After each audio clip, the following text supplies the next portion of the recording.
हाँ तो मेरे प्यारे दोस्तों और मेरे प्यारे भाइयों, कुछ अरसा पहले की बात है। मैं अपनी फैमिली बंटी और बबली के साथ एक छोटे से गांव में रहा करता था। मेरे 6 साथी और भी थे। हम 7 हिंदुस्तानी देश प्रेमी, सत्ते से सत्ता हम किसी से कम नहीं। हिंदुस्तान की कसम, अब वतन तुम्हारे हवाले साथियों।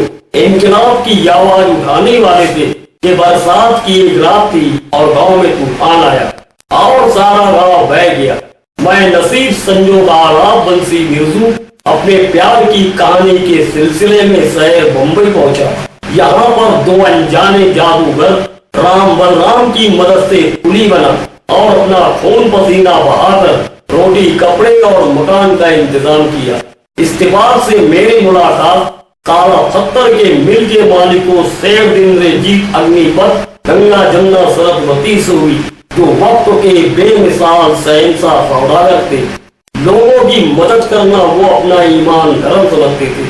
अचानक इंद्रजीत को दिल का दौरा पड़ा। मुझसे कहने लगे, बेटे मैं गोवा का रहने वाला हूँ, क्यों ना तुम मेरे साथ बम्बई टू गोवा चलो। और वो उनके साथ बम्बई टू गोवा चला गया। वहां जाने के बाद उन्होंने कहा, जब बेटे तुमने मेरी मदद की है, ये रहा कुछ रुपए रख लो। मैंने कहा, शेर दिन मेरा जमीर इन बातों को गवारा नहीं कहता। इन रुपयों को देना मैं अपने शान अभिमान के खिलाफ समझता हूँ। बड़े ही खुददार मर्दों मालूम होते हो। क्या नाम है तुम्हारा? मैं हूँ रास्ते का पत्थर बेनाम लावारिस।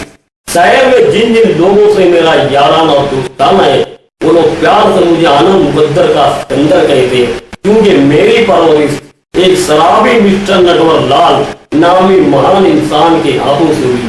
अगर आप कुछ देना ही चाहते हैं तो आप अपने मिल्कों में थोड़ी सी नौकरी दे दीजिए। और मैं उनके मिल का बागबान बन गया। वहां पर उनके partner Aman Akbar and Tony Reshma और सिरा को काले धंधे की हेरा फेरी करते हुए देख लिया। एंड थोड़ी से पहले हमारा रात किसी 2 और 2 5 को बोम कर दे, क्यों ना हम अपनी गहरी चाल में से फांस ले। अकबर सेठ दीनदयाल को फोन करो। इतने में सेठ दीनदयाल मुझसे कहने लगे, बेशरम नमाज हराम, मैंने तुम पर एतबार किया लेकिन तुमने मुझे ये सिला दिया। धोनी पुलिस को फोन करो। इतने में खाकी पुलिस आई और मुझे गिरफ्तार कर ली। चाहता तो मैं फरार हो जाता, लेकिन मैं मजबूर था। जंजीर से जकड़े ये मेरे बंदे हाथ कुछ नहीं कर सका। मैं बहुत चीखा चिल्लाया, मगर इस बेरहम अंधा कानून सरकार ने मेरी एक भी पुकार नहीं सुनी और अदालत ने मुझे 5 साल की सजा सुना दी।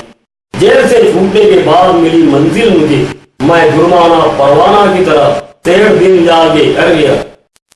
उन्होंने कहा, आओ B grade general don Kalia कैसे हो?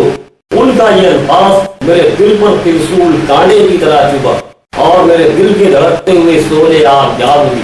मैंने कहा, सेठ देव, आपने नमक हलाल नास्तिक का अपमान किया। अब मैं आजाद हूँ। कसमे वादे गंगा की सौगंध खाकर कहता हूँ, मेरी जिंदगी के सामने यही एक आखिरी रास्ता है कि आज का आर्ग्यू बनकर दुनिया की कोई भी दीवार शक्ति अब मुझे बदला लेने से रोक नहीं सकती। इस बात का खुदा गवाह है। इंसानियत, मैं दुनिया का वो 7वां अजूबा लाल बादशाह मुर्तबी दादा मेदर साहब, बड़े मियाँ छोटे मियाँ सुलियर बंसम कुराम मोहब्बत एक ही रिक्शा हक, कभी खुशी कभी गम, कभी अलविदा न कहना दोस्तों। My name Salim. ओके।